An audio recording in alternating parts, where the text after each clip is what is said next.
Hey, it's Dre from Yourself.Podcast, and we're happy to hear you or see you guys today. We've got Ink on our panel today, and thank you, Ink, for coming in and stopping by and taking your time out of your day. We really appreciate it. Here at Yourself.Podcast, we try to help people out with life's daily challenges or just any challenge that you're facing in your life. And I understand that you have a parental alienation kind of sort of problem going on in your current life. And I appreciate you coming on and being vulnerable to this subject. I know a lot of fathers go through this. And can you just kind of tell me what your your story is with your kids, and how it started when you had the actual separation?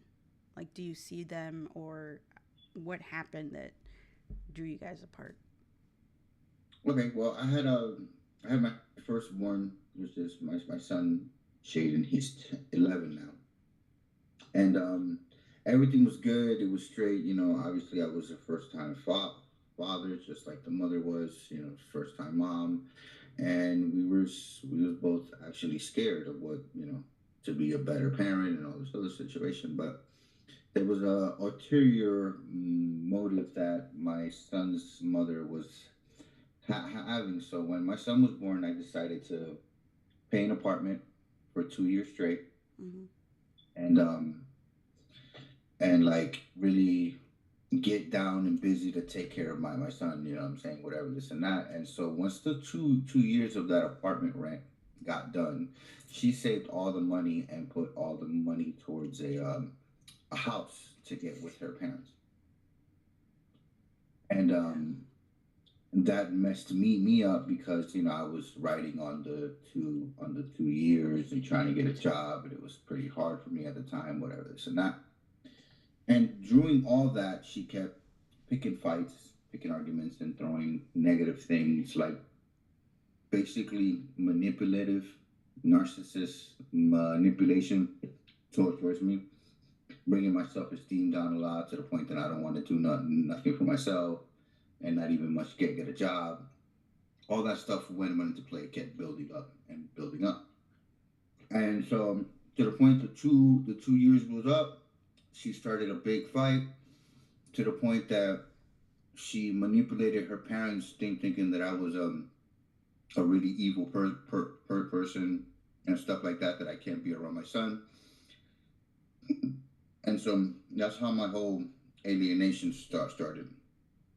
From there on, she went and got the house with the parents, and just made it seem that he is the only family. Her family is the only family that he needs in his life, and it's still been going on. They turn around and tell me that they don't say nothing about me, but come on, I was a kid also. I do ask where is my father when I was a kid, and the stuff that I was told was that my father was this, my father was that, and made me put a wall and not want to see my father because of the things that they tell me about him. So I feel like she is doing the same thing as well because my son doesn't even want to read my text, Mm. doesn't want to answer my conversations that I send him. I send him a lot of things, man. Like a lot of pictures. Hey, good morning, kid. How you doing? I love you. I miss you. Nothing. Mm. Not even a heart me, not even a thumbs up or something. Right. And it's her, and she's very manipulative to the point that I think my son doesn't love me and doesn't want nothing to do with me because of the stuff that she has said. So you haven't seen him. uh Last time I saw him, when my daughter was when my daughter was born,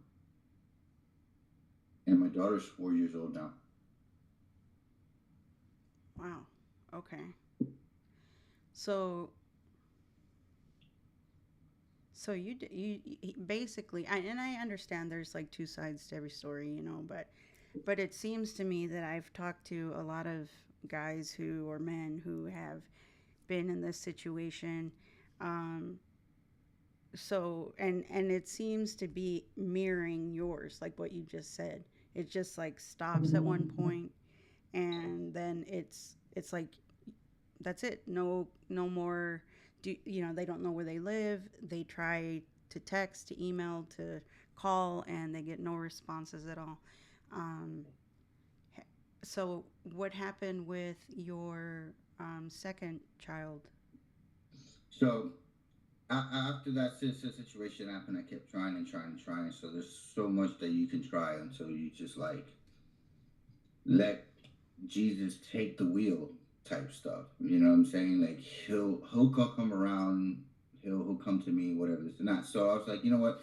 Let me move on with my life. I can't just like be stuck on here and just like because everything else was into that trying to build, trying to Mm-hmm. get a relationship, trying to get to my son, and I wasn't focused on myself to get myself right, and it was putting a lot of toll of me living on the streets, and it was it was occupying my mind a lot. So I had to like put it in a little box and just put it away and just deal with my life.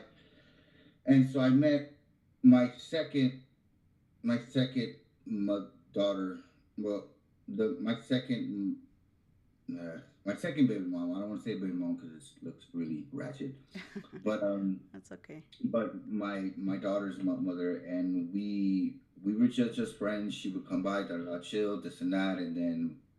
But little did I know that I was her rebound to her daughter's father, Oh, okay. and she ended up being pregnant.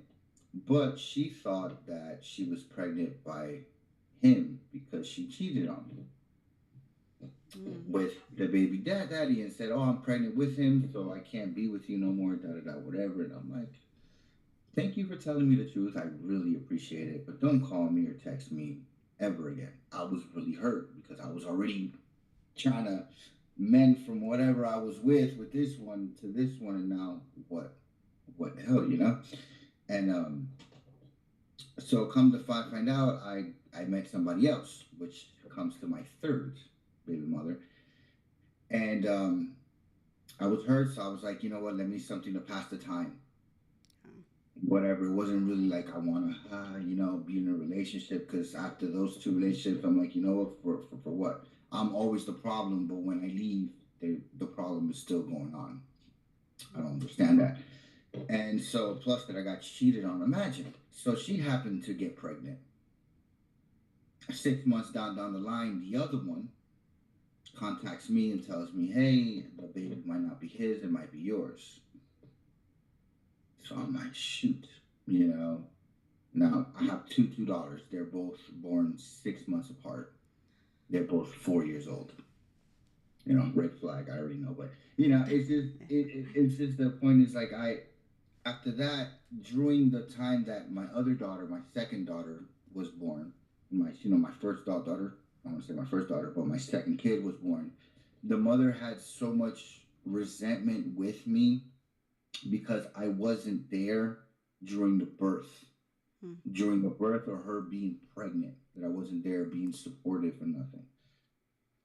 If you told me that you had relations with your other baby daddy and he might be the father, why would I be around Right. for that? It's double standards because if it was the other way around, they wouldn't care less. If I would have told a woman, hey, I cheated on somebody, you don't even want to see me not even in a picture, don't want to talk to me, right? Mm-hmm. So I did the same. And so she kept my daughter away from me too as well for that time because she holds so much resentment towards it because she thought that the her first baby father was gonna be the savior, Mm-hmm. taking care of my kid with them and doing all that. But he ended up being a really messed up person. Okay. You know what I'm saying? I don't want to curse or nothing like that. Uh, but he came up a messed up person and messed up his daughter and my daughter's mindsets. Okay. And so I stepped in. I was like, you know what? Listen, this is my daughter. I want to be in her life. This is not my second baby mama. She is Ever since then, I stepped up. She's been consistent with the relationship between me and my daughter. Oh, Like okay. she's making sure that, hey, making sure that I talk to my kids, making sure I come by and vibe with them, even if it's for like an hour, 2 hours, or whatever the case is, I am there. Also, I took it in the case that her daughter is my stepdaughter now, too. Okay. But I'm not in a relationship with her. But, if my daughter is going out somewhere, her sister wants to come too. If I get her son, my daughter something, obviously I have to get her son something. So, it's Yeah. a package deal, if you want to say, Right. you know. And then so with my other one now she's being, I was my third one. Sorry, this is so crazy long, but I'm trying to my follow. third my third baby mama, I didn't believe that that was my daughter at first, and I told her I would like A a DNA. blood test Yeah. done, Yeah. because I am baby daddy number 6 to her. Oh, goodness. All right. So, ratchet.com. So, so like, and she got so mad at me to the point that she didn't talk to me for like a year after my daughter was born, to the point until she needed something from me, which was taking care of our daughter during the day while she worked. So me being the great father that I am, I'd say yes, of course. So I had my daughter for a day in and day out, whatever, this and that, every single day, which was awesome. It was great because I got to build more. I builded more of a bond with my third one than I did with my other two, Mm-hmm. which I do not regret it, but I wish I had more bond with my other ones, you know. But so now I want to say a couple months ago that we talked about. My third baby mama is now being alienating me now with my daughter because she knows that that's not my favorite, but she is my favorite. Alienating me to because I don't give her enough money to support her whatever habits that the mother has. So it's like, hey, well then you don't get to see your daughter. So that's what I was gonna ask you. Like, did with obviously with your first, it doesn't sound like you had any like court.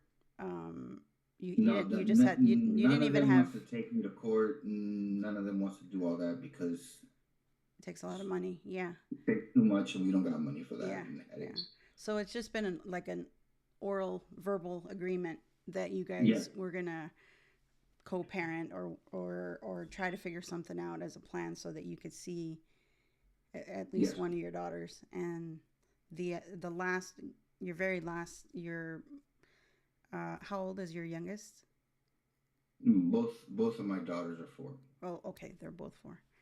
So um, you don't have a custody plan then. So um, the last one, your last 4 year old, how long has it been since you've seen her now? Uh, the last time I saw her was Christmas. Oh, okay, so this is Yeah, recent. yeah, this is recent. Like she's never done this before to me. So like I see it kind of weird. Like why is she acting the way is she acting Mm-hmm. with me? She even told me in front of my daughter, "I hope you die." Mm. Like, how do you say that? Like, why would you say that? Even if I could be so mad at a person, even if I would not tell them I hope they die. Right. Yeah. Um, and so I I know that they're only four, so you can't contact them at all. Do you know if there's any repercussions if you were to like just show up where they live? I can't do that with my son at all because she'll start a whole drama and dramatic, call the cops, and plus he lived all the way in Miami, exit 1 by the Keys, which is like 9 hours away from me. Oh, okay. And what about the other two? Um, the second one, she lives like 10 minutes away from me, not even right down the street. Oh. And my daughter, and my other daughter, she lives an hour away from me. And that's the thing. I can't just pick up the phone call and be like, "Hey, what's good? How you doing?" Da, da, da, da, whatever, and then turn around because I don't know their schedules. They always gonna tell me, "Oh, I'm a bit busy. Oh, I'm here at work. I'm kind of busy doing this. I'm busy doing that." Yeah, I don't know what times to even call Mm-hmm. to even have a conversation, and so they use that to their advantage because of that. And they'll turn around and say that, "Oh, see, you don't contact your kids as much and this and that." But how am I supposed to if you don't give me a schedule or a set time? Be like, "Hey, you can call around this time when I'm home and I'm free, and I give you the phone." No, it's on their terms, and it sucks because like I'm a father too, Mm-hmm. and my voice is not heard at all. Yeah. My voice just they'll take it like my voice is like the grass that's stuck on the gum in the bottom of your shoe. That's what I was going to Yeah. ask you because you had mentioned that you don't feel heard, and I wondered if because of that, if you had gone through any court system, but obviously you said that you've all four of you actually have not done that because of either your money situation or like your son's mother just doesn't want any contact at all. Is Um, that I think it's that definitely more like not less of the money situation is that they know if they put me through that, they have to go out their way to bring me my kid so that I can be with them. so you're willing it like if you had a Oh, yeah, choice, yeah, yeah. you I'm would sorry. Hell yes. yeah, you'd be willing to do that. Yeah. I'm willing to do that. I tell them, listen, do your worst. If you want to put me on child support, let's go. That mean that way I get to see my kid. Like for sure, I get to see him, and there's no of oh no, what happened was that I can't. No, you have to be there no matter what. I get to see my kid, and that's one of the main reasons why they don't want that because no matter what, the court has is appointing them to bring me my kid wherever I'm at to saying for visitation. So You know what I have you mean? tried to look into like you're if you're on the birth certificate, does that matter if you're on the birth certificate or not? Yep. Okay. So you are on the birth certificates of all I'm on the birth certificate for both for two of them for your only. daughters? No, from one of my daughters, my third daughter, and my son. Okay. I see. So then it would be a little bit more difficult for you to see your second daughter or sorry, your first My daughter. first daughter. Yeah, your Yeah, first daughter. that's what I'm saying. But the thing is, with that one, I don't have to worry about it because my mom is okay. Like, Oh, yeah, you she's can see your yeah, daughter you can see anytime. right. Okay. You know, is that she thought that the father of her other daughter was gonna step up and take care of both. Mm, So he went. So he went and named my daughter. He put his last name on my daughter mm, okay. because I was too busy with my other one, Right. dealing with the drama of that. And but now since he's not around, the mother wants me to change her last name to my name and stuff like that. So my first daughter, she's cool. Okay. There's no drama. She don't really care about money. She's like, listen, as long as you're there for our daughter, and if I need help taking care of the kids or whatever the case is, if I have to work late, I never say no. I'm like, yeah, bring them over. Let's go. You know what I'm saying? Mhm. I'm always up to be chilling with my kids, but they make it difficult and coming up with excuses on why. So You know. how does this affect you? Like does it affect you like daily with your mental health? Like do you get depressed about it? Do you Oh, I do. It suppress does. about It it? does a lot. Do- It does a lot. It does.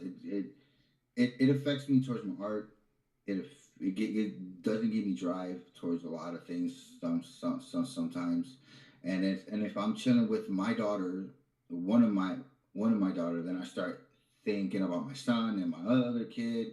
I'm like, I wish they were here. I wish they were all here. Like, I would love to have one birthday that I can have all three of my kids together vibing in one fucking room. Mm-hmm. I mean, in one room. I'm sorry with the cursing. That's okay. Like, in one room, like that is my what do you say bucket list. Like, you know what I mean.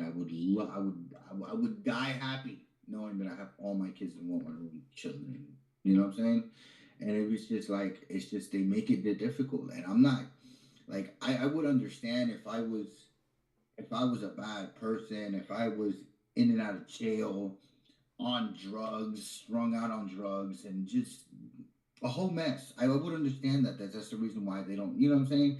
But dude, there's nothing wrong with me. I'm a fuck. I'm a cool dude. I'm chilling. But it's just like if I'm not, if there's nothing that I'm benefiting them, why would they? Why would I even be in the picture? That's in their mindset. Because they're my third baby mama sees our kid as a paycheck. Mm, I see. You know, Yeah, yeah. that's cool. I do see that often too. Yeah. And I think that what I've learned by talking to other guys who have been in the same situation, that it even can affect a current relationship that you're in. Like if you've had this kid with a girl, and then they're okay with it until you get into a new relationship, and then they find out you're in a new relationship, then they start using the child like currency, or like Yes, yes, against you're you absolutely know. right. And so um, as a personal question, are you right now involved in a relationship? Yes. does that does that kind of carry over any Yes, that frustrations? that definitely did. With my first, with my son, when I started dating all the other two ones, oh my Lanta, it was. She wouldn't call me for 6, 7 months, and then when she calls me, she tells me how much of a piece of I am, and all this other stuff, and everything that I'm an shit father, all this stuff. Mm-hmm. Every 6 months, and every another 6 months, not even a word, not even a smoke signal. Now that I have the relationship with someone now, my third one, she is probably the reason why she's acting like that because she still wants to be with me. She wants another kid from me. And no, I'm sorry, that's not happening. So she really didn't like that. So she wanted me all to herself. And if I can't have you, nobody else can type she's style. and she's the one with the five Yes. other kids, right? Yeah. Exactly. Okay. And but my first daughter, she's fine with it. She is best friends with my girlfriend. Like Oh, they okay. have conversations. She invites her over to the house to go chill and have coffee and stuff. So, you know, it's weird. Like I wish the other two were as cool as the one in the middle. Mm-hmm. Like, it would have been great. Yeah. But not everybody can have everything that they want in the world. So, do you think that if you took steps towards taking them to court, that you could change some things and possibly start the wheels turning to see your I would kids? love to. I would love to do that. But one, I have to make sure that I have a stable household for them to stay at if they were to come over. You know what I'm saying? I have to start that. I only live in a studio apartment. Okay. So I don't have like a 2 or 3 bedroom that I can be like, okay, yeah, they have a place that they can sleep if they come over. They can't really stay here and come over. Okay. That's one thing. And also I already know the argument. It's gonna create so much tension, so much even more worse of like towards the mothers, me trying to see my kids Mm-hmm. to the point that they're gonna throw so much salt and dirt on my name to make their argument a lot better, so they can be the upper. They're gonna talk about that I do the marry, and that I don't have a stable job, that I'm not financially fit, and look at his record from back in the day. They're gonna pull up old stuff. Mm-hmm. You know what I'm saying? But even though they always look at that, and Right. that's where I'm from. So it's like, why should I even go through all that? And then if I'm gonna get still be judged for me trying to be a good father and be in my kid's life, I'm still gonna be judged and still not gonna get what I want. Like, why even go through it? Like, you know what I'm saying? Because you go to court, they're gonna read my rap sheet. Oh, wait, but you are a violent offender. Da da da. You can't be in control of kids. Da da da. Whatever. Da, da, da, and then that's it. Close the case on me. And then I'm here getting my hopes up for that. Like, why even go through the motion of it? You know what I'm saying? And it's just like all the money that I'm gonna put into it and everything, and then just to be told that, Yeah. Yeah. and then the mothers will turn around like, "Ha, you see, I won." I don't want to hear that shit because that's gonna drive me nuts.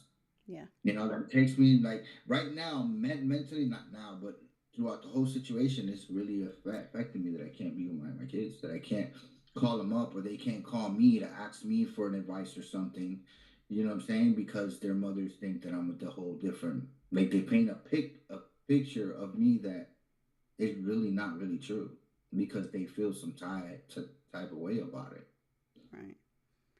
Okay, sorry, that was a long answer. No, no, that's okay. I mean, I just want to get, I want to, I want to understand um, where you're coming from, but also, do you take accountability? Do you feel that you take accountability for, Of like you said, course, like like what in I your ain't gonna lie. past? Like when I was young with my son, I was still wet behind the ears. I was still learning. I'm still learning to be a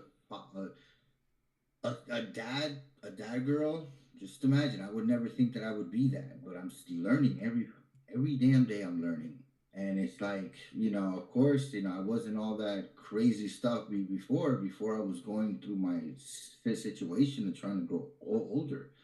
But but who doesn't do that? Like, you know what I'm saying? With the mothers themselves, they were going through it themselves. But it's okay for them to go through it because it calls them struggling.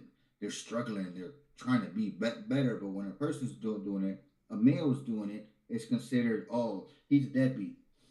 That guy ain't got nothing going for him. You know Mm-hmm. what I'm saying? But but when a mom has a child or whatever, oh, she's struggling. She's doing this. She's trying to make ends meet. You don't think males do that too? Mm-hmm. And you know what I'm saying? Yeah. It's just, I just feel like I always had this saying in my head every time. It's like, if it wasn't for child support or government assistance, there would be a lot more deadbeat mothers than they would be fathers. Mm. And why do you think that? Why do you say Because that? women somewhat depend on that government assistance so much that they don't even hardly work as hard Mm. because they know they have something they can fall back onto. Right. Like, you know what I'm saying? Like, oh, don't worry about it. I got the food stamps. I don't need to work another 20 more hours. Right. Like, you know what I'm saying? So they're so dependent on that, knowing that that's already gonna be there, that they'll be like, okay, then I can only work this much so I can be here. You know what I'm saying? So like us, we don't get assistance. Us males don't get no assistance. We don't get pats on our backs. We don't get, hey, good job, bro. I know you're trying. I know you're doing this. Keep at it. But I guarantee you, single mom with a kid, and she's making, oh, she's struggling. She's making end meets, girl. You got this. More power. They have more programs, more stuff for mothers, but for fathers, they don't have nothing because it's like you're male. You can get up and make money and make sure what you need to get done, and that's what you need to get done. Right. Plain simple. But if there was no assistance for these mothers that they're getting food stamps or nothing like that, they'll be a whole lot worse than us males do. Right. They'll be a whole lot worse because they're so dependent on that. Like it's very dependence. Like that's their like crutch. If it don't work out, I know the government got my back. You know what I'm saying? Like we don't have that. Can we get fired? We get fired. We gotta find another damn job. Oh my Right. god. Right. And Yeah. it's double standard. There's no equality towards it. Well, one thing that I had researched or have been researching because like I told you, I've interviewed other guys who've kind of gone through the same thing, and I found that there's like, I mean, it's not financial support, but I found that there's um, well-being support online. Like you can go into single fathers groups that are online, like Zoom meetings and things like that. Have you ever thought about looking into something like that? I have, but it's just like it's good to get points of views from other people, and maybe like you can outreach yourself to maybe see some other outreach, so you can see your kids more and stuff like Mm-hmm. that. But I just feel like okay, we're not that emotional towards it, towards speaking our feelings out to a person to let them know what the hell we're going on. We just shut it down and just deal with it and just work it out within our heads. You know what I'm saying? So, I understand there is a situation like that, but I don't like it. I don't know. I don't like feeling like I'm vulnerable. Like right now, mm-hmm. I'm vulnerable as fuck. Right, I'm sorry. I am very vulnerable now. You know what I'm saying? But Mm-hmm. it's just I just don't like being like that. It just makes me uncomfortable. It makes me like I can't. Do you see? I feel Sorry, judging. I didn't mean to interrupt you. Um, do you feel that being vulnerable is equal to being to showing weakness? Definitely. Interesting. Always is weakness. Like you show, like when you're in a relationship, for example, in a relationship, and you tell your partner all the things that bother you and whatever. Let's say, for example, you was in a relationship before, and you told your deep darkest fears or secret or something to your partner, and when you guys get into an argument, that partner would throw that right in your face. Hmm. Like you know what I'm saying, or you use that to your advantage so they can trigger and manipulate your feelings to the point that you'll snap and be like, you see, you're that person that I told you was aggressive. But do you think that maybe that mixing? Do you believe that? Let me see how I can put this. Um, when you're in a relationship, it's a given that you're going to be close, emotionally close to that person at some point. If you're in a committed relationship with that person, you're going to at some point open yourself up, open your heart up, open your feelings, right? If that's a given. So that goes along with being in a relationship. So why would it be in your mind a weakness if the other person, because when another person turns that around and uses your vulnerability as an attack towards you in an argument, that person is basically using their insecurity because they've got no platform to show, well, I'm winning this argument, so I'm going to use his vulnerability against him. So why would their action cause you to feel like, oh, I shouldn't have done that. I shouldn't have been vulnerable because now they're using it against me when it's their choice to do that. Like, why is it that you think? And I'm not trying to say that they have every right to do that because that's a given also in a relationship. They don't have the right to do that. It's not in a relationship. You're meant to come closer together, work together, and then if you have kids involved, then you try to have to work it out for them as well. But why do you suppose that you think that they take that plate of vulnerability that you gave them during a relationship, that you were expected to be vulnerable, instead of looking at it as, well, they have nothing to. I think a relationship is not just a vulnerability. It's more of a submission towards yourself to that significant other, vice versa. You are submitting all that you are to that person, so that person could be that. in Mm-hmm. the relationship. I don't know if I made sense, whatever, but love is always a submission. Just like when you have love for Jesus Christ, you have love for church, you have love for everything. You are in a submission. You submit yourself to that thing that you love because that makes you happy. Mm-hmm. You know what I mean? So that way you open yourself, you be vulnerability, that's your kryptonite, all that falls into Right. play. So for me being that, it's just like as a male, it's not the same as because you can go ahead, uh, not saying you, but women can go ahead and be like, hey, they'll cry, have a pint of Haagen Dazs, ice cream, cry about it, talk about it, and that's it. It's all over. Like what I mean, for us, it's even harder for that to even be like, hey, I'm gonna tell you my secret, and we're gonna cry about it. We don't do that. Like what I'm saying. We don't And why do you like think why do you even think with that you can't? family. I don't even Why do you think that you can't?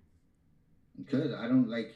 I've been so much in my life that even my own family, my own moms, my own peoples that are like, oh my God, that these people should never think that I would even think they would do wrong to me. Have done that all my life. That's why I'm where I'm at now because of that. You know what I'm saying? If I had that support of that family, whatever, without them judging and using my vulnerability, because nobody's nobody's been official in my life. They've all been beneficial. Mm-hmm. You understand what I'm saying? What can I benefit off of you that makes me better, so you can be in their life? And Not genuinely, hey, I'm here because you know what, I understand what you're going through. I'm here for you. Like you know what I mean? No, it's what I can benefit them in the long run. They'll go ahead and tolerate me until that benefit that they want, it's already done deal and paid, and ghosts. It's over. It's over. It's all been like that all my life. Even with people that I meet now, you know what I'm saying? It's just I'm not gonna be like, okay, cool, we vibe, we chill, okay, cool, but I'm not gonna be like, hey, you're my big dog, we're gonna be chill. No, because I'm gonna have you at a length of work because I already know people are grimy. mm-hmm. People are messed up. And anything like always have that in my mind with anybody. If you're in a small room and that room catches on fire, do you think any of your friends or your family members gonna help you get out that flaming building? No, they're gonna look out for themselves to make sure they're not burning. And Yeah. what do you think if you changed that thought and said to yourself, if I'm in that small room, I'm going to be the one to save everyone. And for what? Because while I'm saving them, there's always a judge. There's always oh, but you should have done this, but why you should have done this, or if it wasn't for me, you wouldn't be alive. If it wasn't for me, you shouldn't have done. I don't want to hear any of that because it's what worries about them. Everybody else is in their own world. Everybody else just breathes in that world. That's why I'm a little um, concerned, I guess is the word that I could use for you, because um, don't get me wrong, but it sounds almost as if you would rather, and correct me if I'm wrong, um, you would rather look out, because this is how I used to think before I got married and I was in multiple relationships, like a hamster wheel, you know. I was very selfish in my relationships. I would always tell myself in my head, I got to look out for numero uno. And who is that? Mm-hmm. Me. Yeah, And so I I don't always, I don't look out for myself like that. When I'm in a relationship, I look out for that other person to make sure that person is good so then before I what, look out for that myself. brings me back to that question then. If you're in that relationship and the room catches fire, why would you only look out for yourself? I mean, Because you're it's saying not that. only when you're in a relationship, you are in a team. You're in a team. That person doesn't have to look for me to be like, hey, what should we do? You should be on point. Hey, we already on team on point. Hey, you already know. We know. Okay, let's do what needs to get done so we won't have to die. Like, you know what I'm saying? To Not like, survive, okay, yes. wait, what am I gonna do? I can't do nothing. What am I gonna do? Brother, help me. No, come on, let's go. Just like in a relationship, I don't have to hold your hand. Just like you don't have to hold my hand to do anything of anything. Just like when you get in a relationship, oh, I'm with this person because he makes me happy. No, you shouldn't be with a person because if that person makes you happy, you should be happy within yourself. Do you think And that that person should be happy within themselves. do you And think so, that do you think that you are? hey, I'm alive. Hey, I got 10 fingers and 10 toes, and I'm not strung out on no crazy drugs at all because I don't do drugs. Excuse me, and I'm not in and out of jail, so I think I'm happy so far. And I have two beautiful daughters and a son. That's so far what I got. I usually live life by the day, not by the future of what's going to happen because tomorrow is not promised. I You understand know what that. I'm saying? Mm-hmm. And so what happens during the day, I deal with whatever situations happen to the day, and then tomorrow's another day. You know what I'm saying? All that future stuff, hey, okay, cool. But I could think about the future, but I can go right after when I finish this podcast and take a, you know what I mean, and then die there. Mm-hmm. And then what? What happened to that future? It's just poof. You know what I'm saying? So it's not really promised. It's just I just feel like everybody's out has their own material motive towards a lot of situations, just like I am. Like, how people, for an example, you ever seen that experiment that they did when people always worried about what the next person's thinking about them or what the next person's if the next person's looking at them or nothing. So the guy lays on the floor in the middle of a busy mall Mm-hmm. and he's like, he lays down on the floor. Like, look, bro, you don't have to worry about it because nobody's worried about you. Everybody's in their own little world trying to figure out their world. Mm-hmm. You know what I'm saying? So it's like if everybody's in their world trying to figure out their world, they can care less about you because they're figuring out what they need to do in their world. You know what I'm saying? Mm-hmm. Everybody's there. We're human beings, but we have animal instincts. When it comes to animal instincts to survive, who cares whoever's next to you or whatever? You're gonna make sure you survive and then worry about it later. Right. You know what I mean? So that's how I treat not everybody, but everybody as such, because Right. everybody's out for them. They could care less. Like if I'm on the fucking if I'm living on the streets and starving, you think half of these people that follow me on this thing will be like, hey bro, I got a piece of bread for you, bro. I got $5 for you, man. I'm gonna order you a pizza. No, they could care less. They're just waiting on the next post of a painting that I put to watch it for 36 seconds, and that's it. On to the next one. Well, it makes me sad to know that I I know you're not alone in this situation, okay? I Because am. I like me, myself. Like I know there's other people that's going through the situation, but me and myself and my mindset and my body, I am alone here, and I'm trying to deal with a lot of shit. And I've been trying so far. Thank God that I haven't put a bullet to my head or anything because you know what? I'm just thinking about my kids. What would they think when I'm not there? Like you know what I'm mm-hmm. saying? To Mm-hmm. be there. That's the only thing that's keeps me sane, keeps me alive. Like, hey, bro, what my kids gonna think when they grow up? Like, yo, dad, why you're not here? You can't be here for my prom. You can't be here for my first day of high school or something because I was weak minded and I just bloop. You know what I'm saying? And it's just I'm not because I know I'm not weak minded. I'm Mm-hmm. still here. I'm 40 years old and look. I'm not addicted to no any drugs. I don't have a BCO. I'm good, bro. I'm doing some cool ass art, and that's what it is. You know what I'm saying? Also with my art, I don't do my art just because I want to make money. I do it because when I do pass away in this world, my kids have videos they can watch me of Mm-hmm. the things that I did. You know what I'm saying? If that's me being selfish, Yeah, you no, know what I I mean? don't necessarily think you're being selfish. It just, for, for the people that I've talked to, you're the first that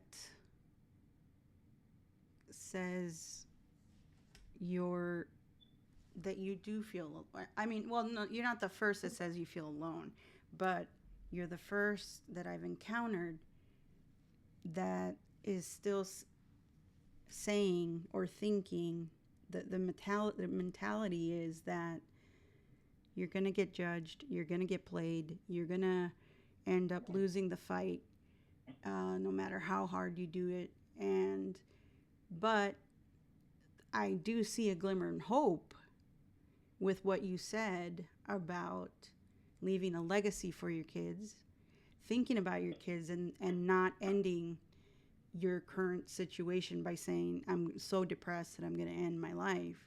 So I do see a glimmer of hope there that you are, trying to survive your day to day by also hoping that someday your son will come around, your other daughter will be able to come around.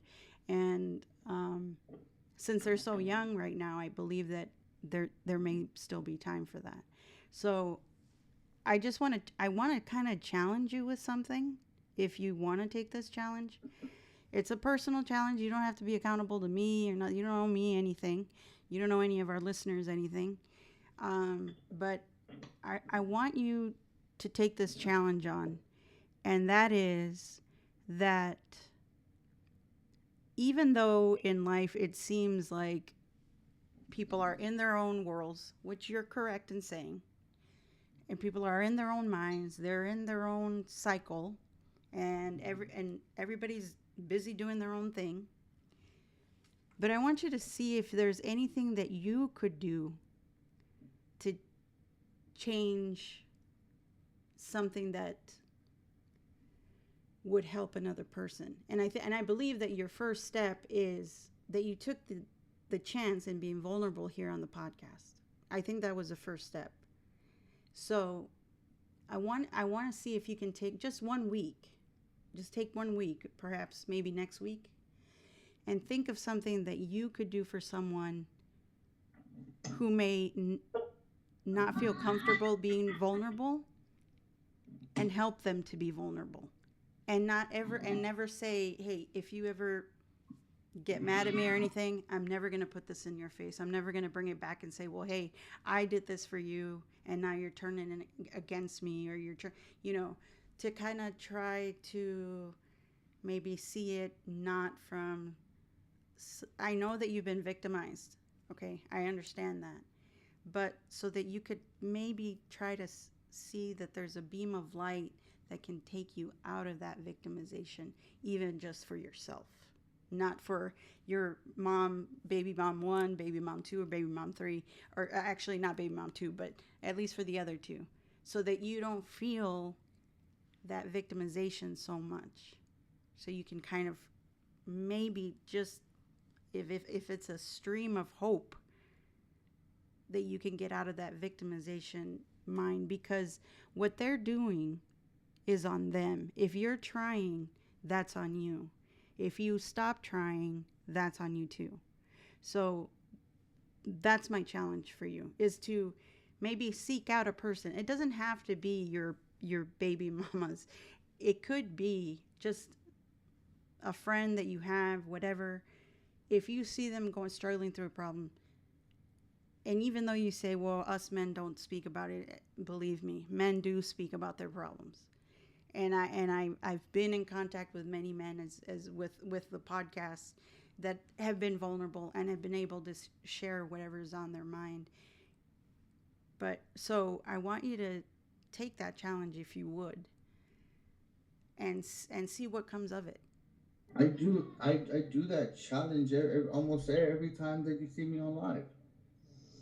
I make everybody laugh. I make everybody's day beautiful. Everybody's day good. But you're doing it for them. Every I time. understand you're doing it for them, but I'm asking this so like you can do it for you. No, but that's the thing. Me by doing that for them, one, it doesn't make me so selfish, but me knowing that I'm making somebody smile and happy makes me happy. So that means I'm doing something for myself as well. Because there's always, if you're doing something for somebody, there's always an ulterior motive why you're doing it for yourself too. Mm-hmm. You know what I'm saying? Just like if you help an old lady cross the street, you doing it because you feel good about it, and you're like, you know what, I like to help. I'm that type of person, so you feel good about it. So whatever actions that you do towards a person, there's always a reaction towards yourself. So Yeah. you're doing it because of a feeling that you have a feeling like, you know what, let me be good, let me do something nice. And the reason why I'm saying this though is because I think there is, from our conversation that we've had today, and you've said it a few times, that you'll get judged, you'll get looked at, you'll get, judged for the past life that you've had. That is a victimized mentality. Okay. And I'm being honest with you.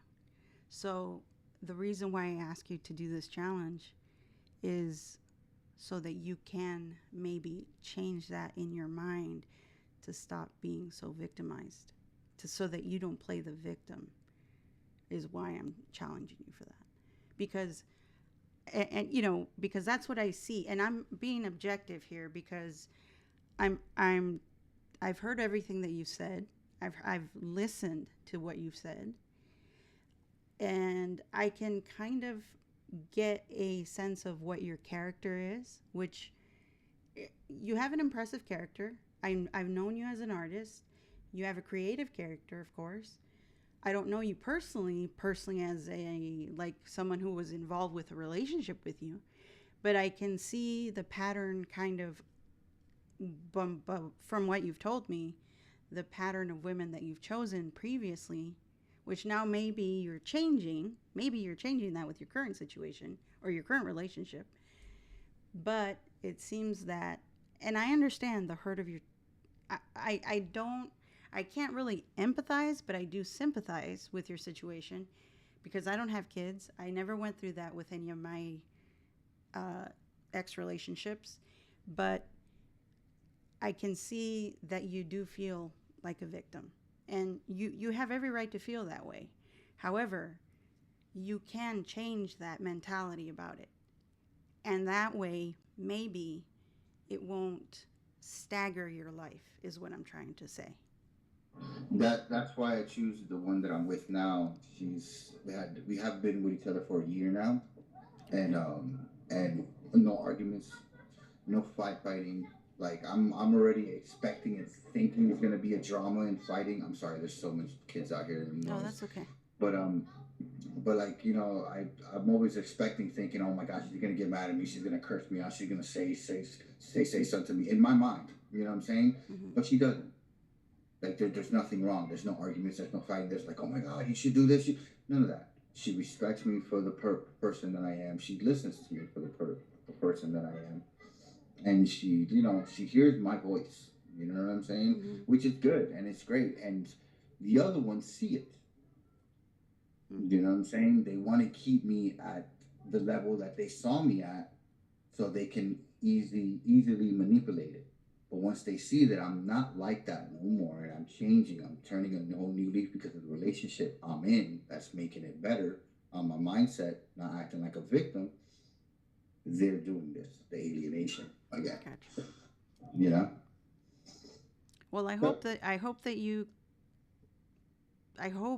continue to grow out of that victim mentality, because I do I do this project for people because, um, just a little snippet about me. I am in recovery, and I've learned in my recovery that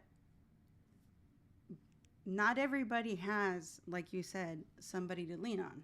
Okay, I didn't have anybody to lean on during my addiction. During my recovery, I did. Okay, but it is all up to me to break that sobriety. So, but with my relationships, in the way I thought, I was thinking that, yeah, I got to look out for numero uno, and never really committing, never really staying in that commitment mindset. And I think I went in through that victimization mentality. I saw it in myself after I um, got into a good relationship, into a good marriage. Looking back, I see, oh, yeah, I can see where I played the victim. I can see where I did my part.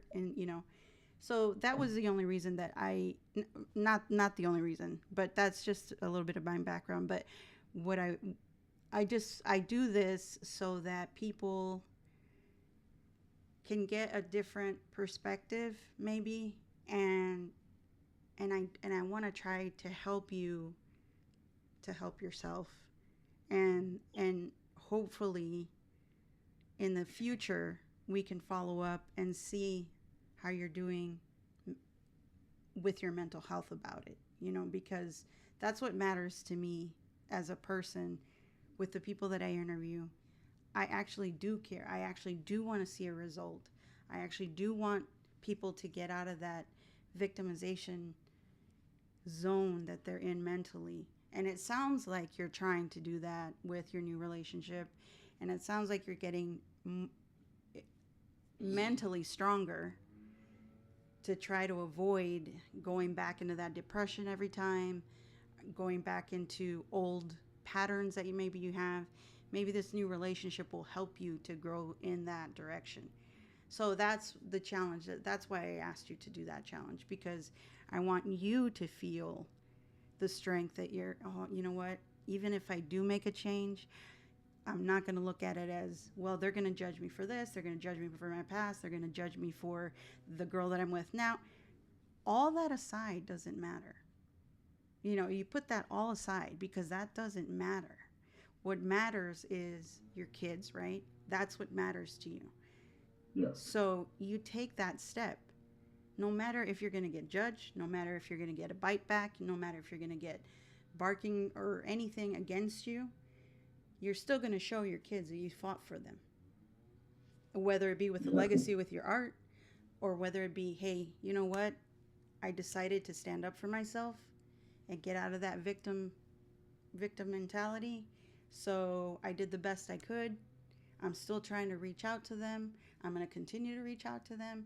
And I know that there's a certain type of hope and grief that goes along with that, because you feel like you're losing your child day after day. Yeah. So, but and there's I have felt that with everyone that I've spoken to, there is no, it just continues to feel like you're climbing up a muddy puddle out of a hole every single day. It's just a muddy puddle that it doesn't dry up so that you can get that climb, that other step, so you can get out of that hole, that you're in. And Mm-hmm. so that's why I challenge you to try to find someone who's maybe going through a hard time, and just reach out to that one person, whoever it is. Just reach out to that one person so you can mentally take yourself out of your problem circle and try and help that person, because that will change you. So that's my reason for your challenge. And Okay. but so it's up to you if you want to take it. And like I said, you're I'm just leaving it for you to be self accountable on that.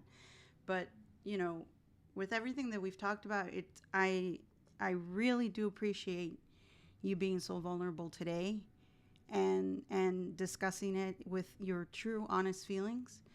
um, I do have, I mean, I was planning on sending you a couple of links for the father support online and stuff like that, but you've mentioned you've tried that and it's not something that you're currently interested in. But I suggest, and I know therapy sometimes gets repetitive, because I've been in therapy on and off since I was 17, and I found for me that I have to turn my own wheel. I can't sit Yeah. back and have a doctor tell me week after Yeah, I feel week, you because I always have it in mind about therapists. Like, who is their therapist? mm, Like, that's why I don't really like to mess with therapists because, like, think about it. so much that the therapist hears so much of everybody else's problems. You know what I'm saying? You don't think that therapist is driving themselves crazy too as well? So who And is their there's therapist? yeah, and there's many therapists that have therapists as well. I mean, You know what I'm saying? So it's like mine it's like had, you know. it's just you're listening to somebody listening to you and maybe telling you things that you don't have the vocabulary or mindset for that make you change it differently. But if you don't help yourself, ain't nobody else gonna help you. Hmm. You know, you are in your own battles. Like I said, this is your world. Everybody else just breathes in it, just like everybody else. Like for me, it's this is my world. Everybody else just breathes in it. You know what I'm saying? And it's just like you have to deal with what you have to deal. But guess what? You only get one try. Yeah, that's why I challenge my guests a lot with different challenges with whatever issue that they're going through, and it seems like your staple right now is that what you're saying, that I'm in my world, this person's in their world, they're, you know, and I want you to break that world open a little bit because I think it'll help you more than you But helping them. the thing is, I tried doing that, and it got me into the situation where I'm in now. So that's why I'm like, try it with try it with another guy. Okay, just helping yeah, another, you know, help him as a I will, brother, you know, I and will. try that. Start with that and see what the results are, and if that person turns his back on you, that's on them. Remember that their actions do not reflect on you. Their actions aren't the fault of your attempt to help. Okay, so whatever they do after you help, what is noticed more, if you're being objective and you see two people trying to help each other, or one person trying to help the other person, and the other person takes what they got and runs and says thanks a lot and sees you later, and you're left with nothing, the objection from others is that they don't look at the person that took off running. They're going to look at you and say, hey, you showed up. You see what I'm saying? You showed Yeah, up but for the that problem. also that same feeling of wasting your time, wasting your and energy and everything to something that wasn't gonna make that even puts you at an all time low as well.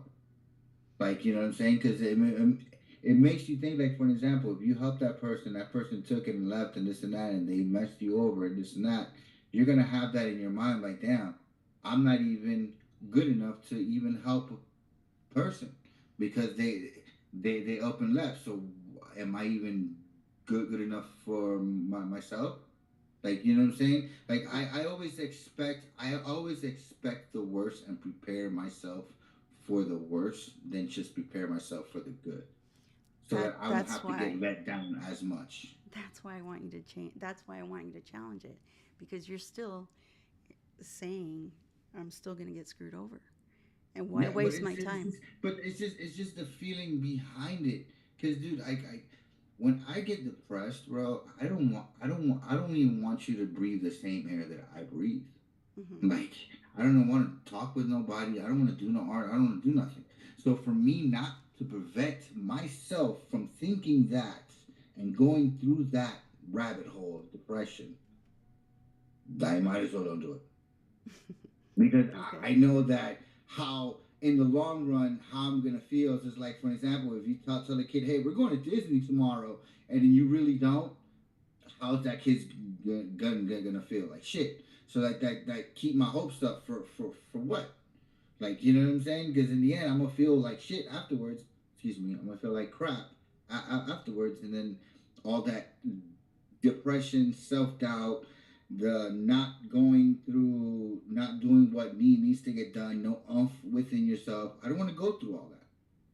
So to prevent myself from going through that, using my head, don't deal with that. Like you know what I'm saying? So it's like, for an example, if you're gonna know if you're chilling with somebody and you know that person has bad energy, but you chill with that person, but afterwards you got the bad energy, you're the one that feels like crap because you knew. I If agree you with chill with that. that person, if you knew you chill with that person, your energy is going to be depleted. You know, you ever chill with people, even on lives or anything, they drain your energy. The energy vampires. Like you know what I'm saying? Yeah, I understand And that. and It me not chilling with that person makes me not my energy drain makes me not feel that way. But you made a choice to chill with that person because you feel like, hey, you know, he's cool, but you know what I mean. So that's how I feel towards that. Like you know what I'm saying? Same concept wise, but I will do it. I will work on it. But it's just I just try not to over hope myself in doing that, so I don't have to let myself down a lot more than what it is. You know what I'm saying? Because I know you know how you are, just like I know how I am emotionally and mentally. So you try to get away from stuff so you don't have to feel that feeling or some situations that might trigger you right, towards your past and just you know right, even with my paintings, sometimes some paintings I don't do them. I stay off of it because I don't want to feel that feeling or that whatever feeling that came with that again, like trauma or whatever the case is. So I'll leave the painting alone for like months on end, and then I'll pick it back up. But once I start painting, all those feelings are coming back again, and I'm like, okay, let's do another one. You know, that's my therapy is hmm to paintings. right. You know, Well, it works. you're doing a good job with that. Obviously, you have a lot of you have many admirers of your art, including myself. So I applaud you today for being vulnerable with me and letting people know that fathers feel. They do. They feel. Yeah, They may not express it, they may not even want to ever talk about it because it's so, you have to hold your shoulders up strong, you know. But, exactly. but I just want to leave you with this note. You're vulnerable today and you're still alive. You're still okay. You still made it through this interview, you know. You're still, you're still Ink. You're still the same guy. So Yeah, that's why I just want you to do the challenge. But I got you. but I appreciate you coming on. I really do, and I hope that this episode especially reaches other fathers who are going through the same thing. And I hope that your situation at some point improves. And I will be checking in on you, within the next few months. I have a new segment coming out this year where I'm gonna do some follow ups with some previous guests that have been on the podcast and try to see where they are and maybe try again with some new coping skills. Try again to challenge them in different ways because it does matter to me. It does matter to me how people are in their worlds because we can't change until we step out of our own little world once in a while. So I appreciate you, Ink. I hope you have a Thank you for having me. I hope you have a great day. I hope that you can art today and spill out your soul into your art, your colorful, excellent arts. And I will suggest to my listeners once you get off the call where to find you. Or actually, if you want to tell us where to find you for your art. You can find me on TikTok, on Instagram. You know, Life's Ink, Life's underscore Ink. Okay, good. Just follow the paintings and you'll find me. follow the Follow the paintbrushes and you'll find. Follow the paint, the trail of paintings, and you'll Yeah, find me. yeah. All right. Well, thank you so much, and I appreciate you. And keep up with the fight, and keep up with the hard work. You're doing great. Thank you for having me. I appreciate it. Bye bye. Bye bye. So we want to really show appreciation to Ink for his vulnerability today and for taking up that challenge. Hopefully he does, and hopefully he will see some change and in himself. And I hope that those who have been listening today have taken away something positive, that you cannot always expect other people to do for you. You do have to do for yourself in order for you to be able to climb those muddy pits that you may feel that you're in. And until next time, this is Dre, and I appreciate you signing in to Yourself.Podcast. And if you'd like to be a guest, you can certainly reach out on TikTok at Yourself.Podcast, same as on Instagram. You can leave a comment down below. You can subscribe to this channel. We can email brace your mental health at gmail.com. I'm excited about this new year, and I'm excited about all our upcoming guests. And to everybody, I say that's a wrap.